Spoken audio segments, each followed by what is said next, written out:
In 1854, New York buildings rarely exceeded 5 or 6 floors. People were afraid to build higher. Although freight elevators already existed, they were considered deadly traps. Hemp ropes often broke and platforms fell. The development of cities in the vertical was paralyzed by the fear of gravity, until the moment when a 42-year-old mechanic appeared who decided to risk his own life in front of the crowd to prove that it was possible to reach higher. His name was Elisha Otis. He performed in the Crystal Palace Exhibition Hall with open, wooden platform. Under the nervous gazes of hundreds of spectators, the platform rose to a height of about 30 feet, nearly 10 meters, and hung in the air. The audience expected a boring presentation of another invention, but Otis planned something much more radical, something that would revolutionize elevators forever.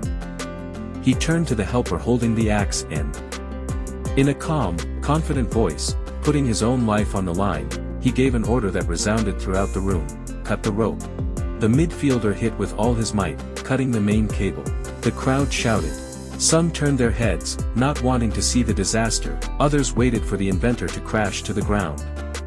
However, the fall lasted only a fraction of a second. There was a metallic crack. Platform stopped abruptly, solidly anchored in the guides. The steel spring mechanism, invented by Otis, worked immediately.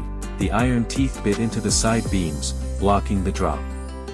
Otis came out of it completely unscathed. He removed the cylinder and addressed the stunned audience with the words that went down in history: "Everything is safe, gentlemen.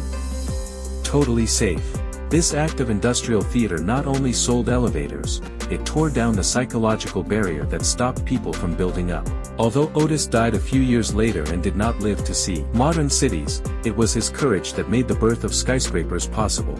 Today, every time you enter the elevator and, without fear, you enter dozens of floors, you trust the engineering of a man who had the courage to cut his own rope.